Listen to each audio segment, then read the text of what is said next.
This is Visiblepreneur, the podcast for entrepreneurs and brands the entrepreneur, from local to worldwide, and how they became the better person they are today. And here's your host, the Isaiah Bentley.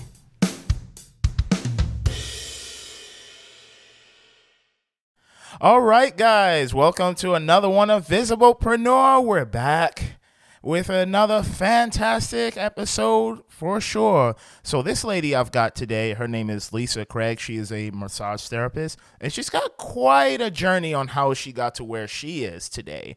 So this is going to be very interesting. So listen up, ears open, eyes open if you're watching the video version.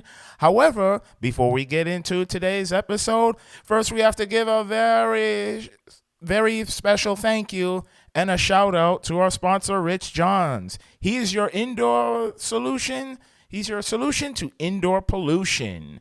And what he does is he goes into your house and checks for mold or any kind of damage that you have as far as in your house. And give him a call at 636-791-3022. Remember, Rich Johns, Pure Solutions, Environmental Services. So with that being said, Lisa, welcome to the show. Well, thank you. Thanks for having me on. Oh, yeah, absolutely. So tell us, what is it you do and how did you get into this?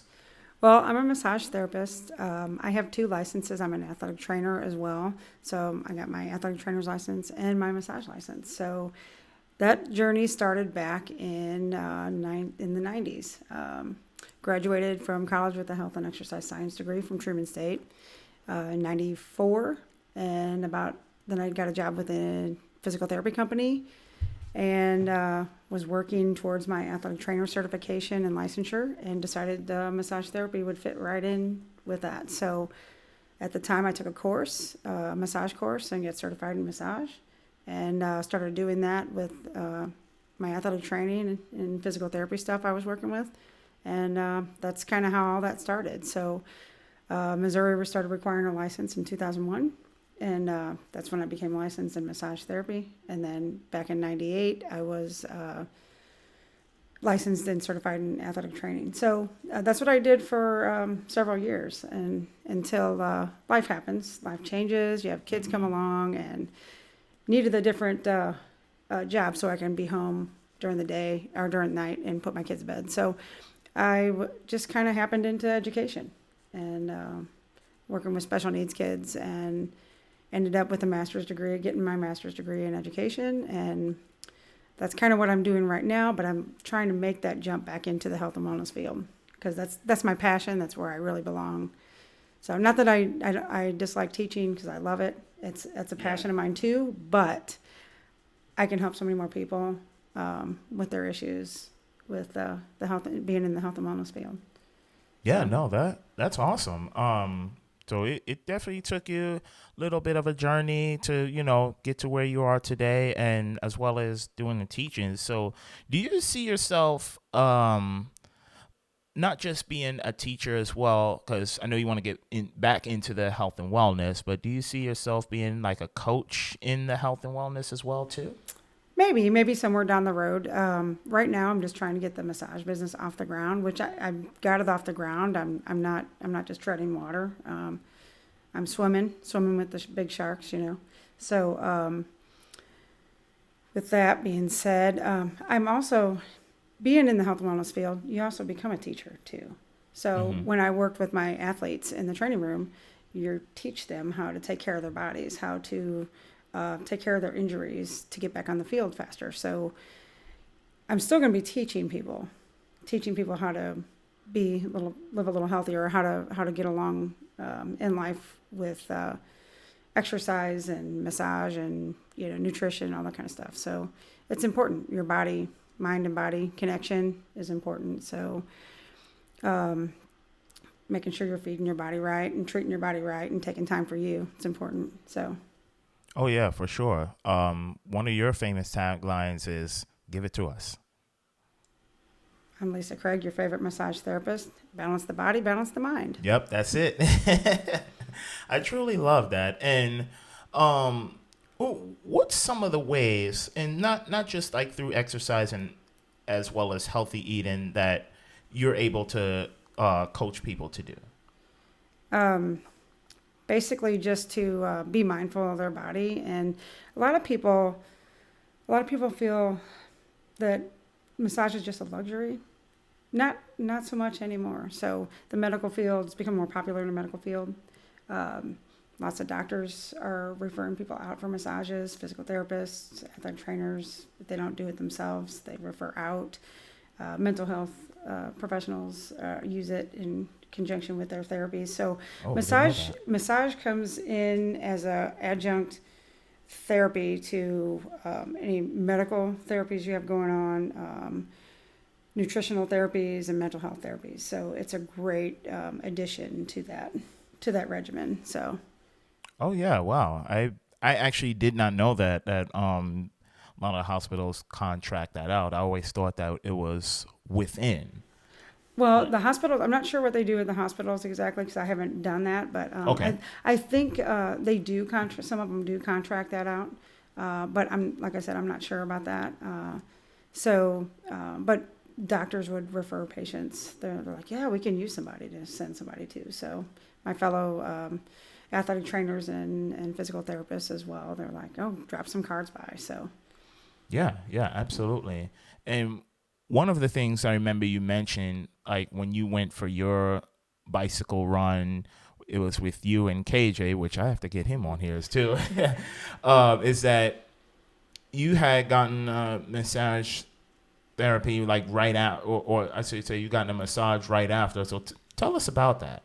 yeah, so if you're an avid athlete or you're just a weekend warrior, you're putting your body through a lot of stuff. So I did a 22-mile bike ride that I haven't done 22 miles in years in one sitting, and let alone it be hilly and gravelly. A 2 mile, 6% grade hill on gravel, that was a little challenging. So, and then subsequent little hills after that. So the most I've ever done recently has been 9 miles. I go out for some 9 mile rides, some 12-mile rides, 15-mile rides. Never did a 22-mile ride in a long time. So I made sure I fueled my body right before. Yeah. So that's where the nutrition would come in handy. I had a 2 liter water bladder in my backpack, so I ended up, going right through that 2 liters on that back ride.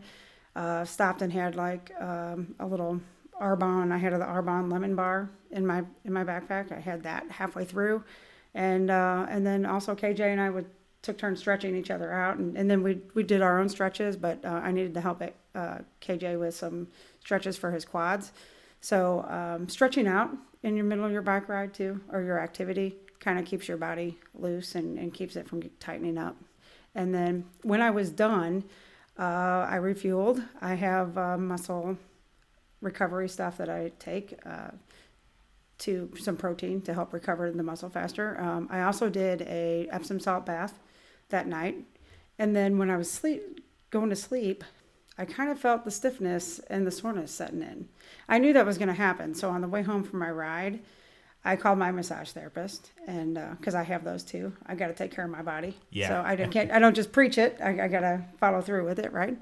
That's right. So I called my massage therapist, and I said, "Do you have anything for 90 minutes in the morning?" She said, "Sure." So I came in, and after that 90-minute massage, I had no delayed onset muscle soreness. I had no stiffness, nothing. I was able to do everything without feeling like I just did a 22-mile bike ride uphill in gravel. So. So massage, that goes to show you right there, massage can benefit your body. It speeds up muscle recovery and just brings fresh blood nutrients to the area, to the muscles, and just keeps your muscles soft and supple. So keeps you ready to go. And then I played sand volleyball that Sunday night.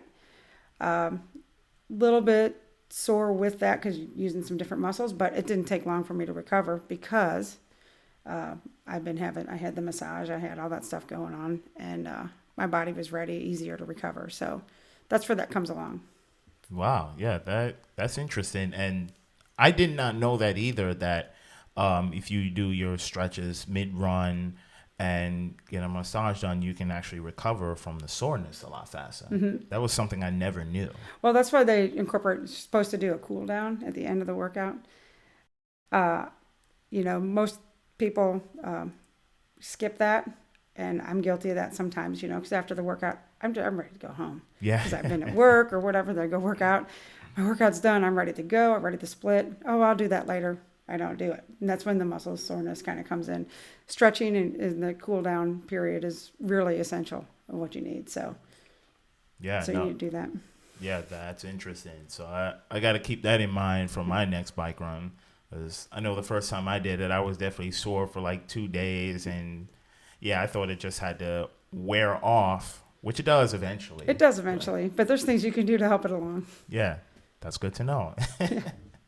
So I definitely got to ask too, is that what are some of the struggles and pain points that you had to go through starting your own massage therapy?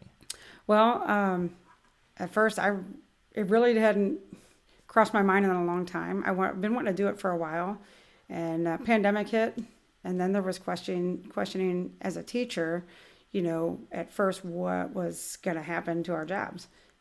With the technology, I figured did what we just did. We went through and did stuff online teaching and all that, which I'm so thankful I had that. But at the same time, it kind of made me start thinking again, what do I really want to do? And, what can I switch to, or what can I do if teaching does not become a viable source for me to do again? So I thought, I can do this. I have this, and I've been wanting to do it. So it took the pandemic, I guess, for me to stop, slow down, rethink, pivot, and figure out what I wanted to do. So coming on the back end, now being a pandemic, nobody, with the masks and everything. So, I kind of I was thinking about it, but you know what? People want that touch. People want that human connection, and massage just does just that. And coming off the back end of the pandemic, I think everybody's ready for it. They're ready to get back in. So I figured, might as well. It's better time than it. There's no better time to start something. So I did. I just jumped in. I kind of got an idea where I wanted to go with it, and I just resources came along. I had a place to start it with low overhead, so I'm renting a space from a friend's office, and low overhead, and I was able to just jump right in. I got some donations from friends of supplies, as well as I offered a couple introductory rates packages to get people to buy packages pre-sale, so I can get some money to finish getting the supplies that I needed just to start. So I started with bare minimum, and I really like where it's going. I'm really starting to pick up, and I'm really starting to do it, and it feels good.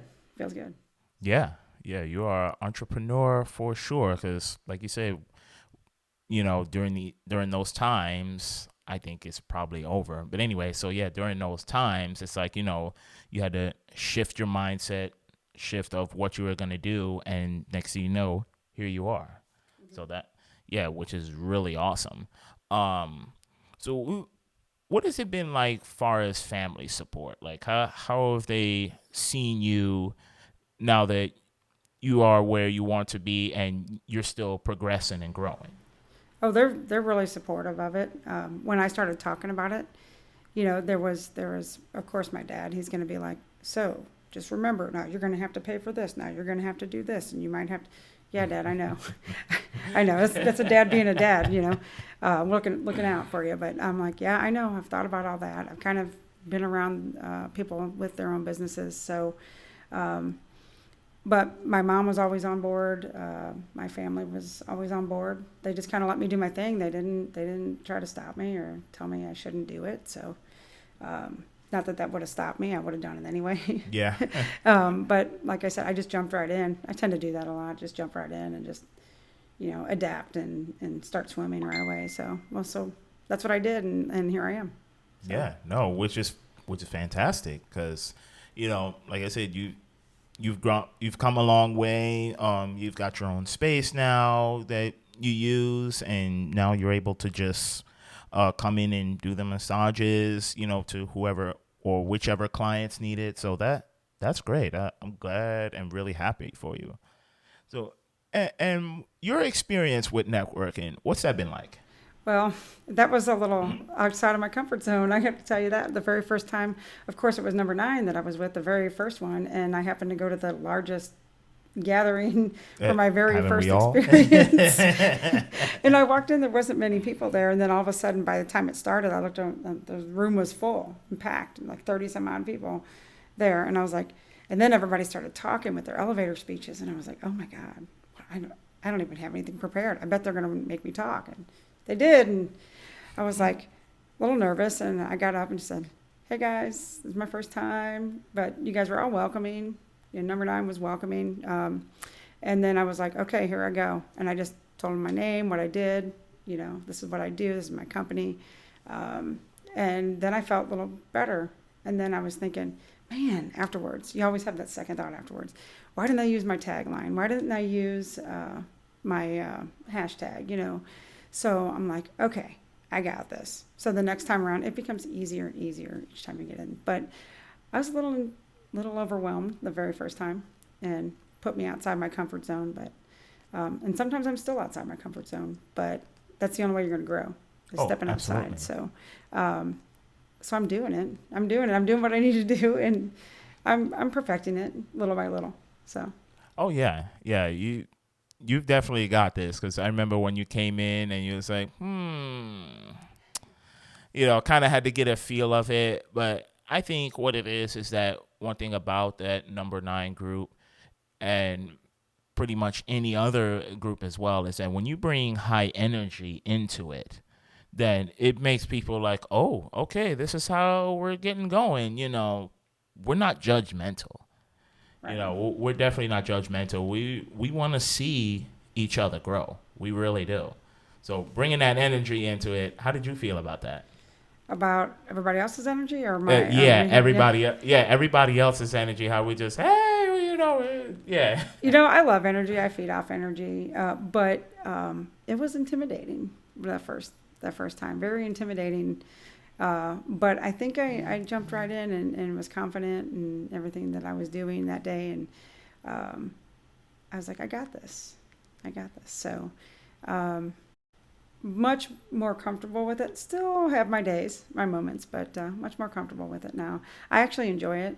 I'm getting to meet so many people and getting, I guess that's what the networking does. So you get to know more people and they get to know you, and then they get to refer people back and forth to each other. So my name's getting out there, definitely.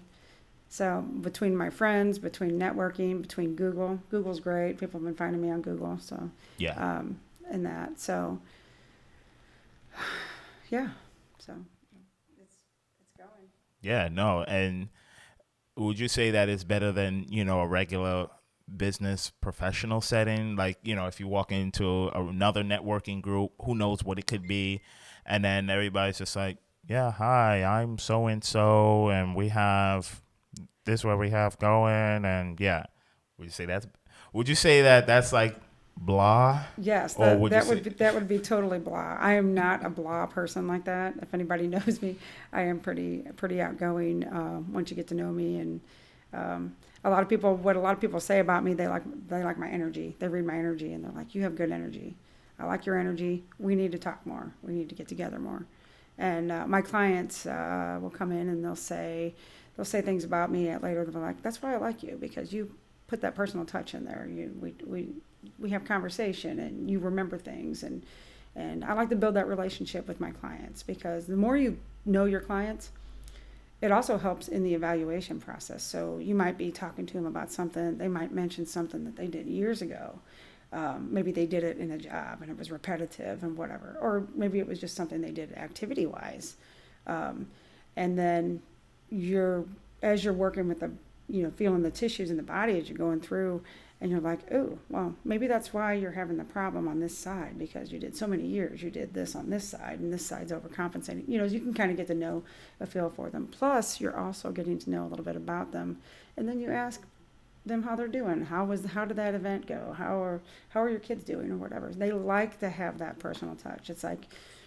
It's more like they're coming to see me, but I'm kind of like their friend, and I'm going to help them with their pain or help them with whatever issue they're having with their body. So Yeah, yeah, which is really fantastic. So I gotta say, and what if some of the things that you've been able to help clients with, like whether that be like through, let's say maybe they're having, and correct me if I'm wrong, maybe they're having like some side pain, some back pain that you're able to massage that out of there. Tell us a little bit about that. yeah, so they'll come to me and they'll say, "Well, I'm having pain here." It's not necessarily coming from there all the time, but Mm-hmm. I will find it, and that's what they'll say. They'll go, "Yeah, you'll find it." And once you get it, once I hit it, they're like, "Ooh, there." And I said, "Yeah."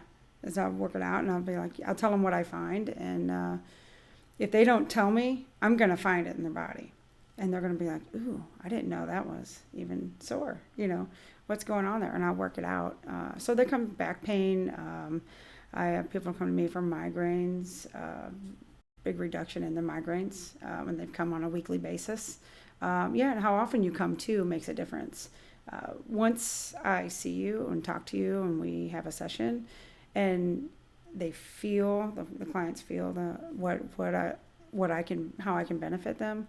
We talk about a maintenance plan. So whether it be once a month, maybe you need to come like once every week for a couple weeks to get those knots worked out a little bit, and then back off from there. Depending on I work something out with you guys, with all the clients. So to give them an idea like when to come back. So sometimes they'll ask me, and sometimes they'll be like, "Okay, I'll give you a call. Okay, call me when you're ready." So they know their body, so they know what they can take and when they're ready. So, but I do have clients that come every 2 weeks. Some clients come every week. Some clients come every 3 weeks. So depending on when they have time and the resources Yeah, yeah, to no, get the massage. So that's interesting. And you just said a key important that you'll find it because the body will speak before the mouth does. Am I right for saying that? yeah, yeah. The body holds everything in it. The body. I can't think of the phrase right now. I just blanked out. Um, anyway,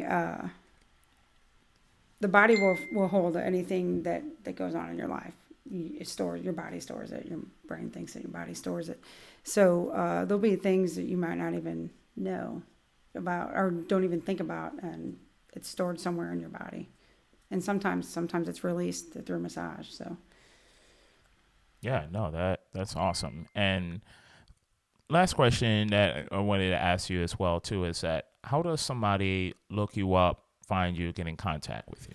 if you just search at Integrative Bodywork Solutions, it'll bring up all my pages. My Facebook page, my website will be there. My Instagram page, and a great way to get in contact with me. My phone number's on there. My email. Then you can message me through Facebook or Instagram, direct message. So you can go on there, like me, follow me, and I put posts out there. Sometimes I put some tips and things to do in between. So in between massages or what you can do until you get in to see me. So yeah, so if you follow me, I'll put up, I post things on there. So Awesome. Yeah. And with that, thank you for so much for being on Visiblepreneur. It was very great to interview you. yeah, thank you. This is my first time with this, so I thought it was kind of fun. Oh, very first time. Yeah. All right. Yeah. Yeah, you got my first podcast. All right. Awesome. And for those of you out there that really enjoy this content, don't forget to like our Facebook page, smash that thumbs up button. That's actually our YouTube. But yeah, you can find us on Facebook, find us on YouTube, as well as we're on Anchor, which goes out to multiple platforms. So like Google Casts, Apple Podcasts, Spotify, Pocket Casts, and there's a few other different ones that have us. So look up Visiblepreneur, and hey, if you want to be a guest on there too, just contact us, visiblepreneur@gmail.com. And that being said, thank you so much for tuning in. We'll see you on the next one. Take care.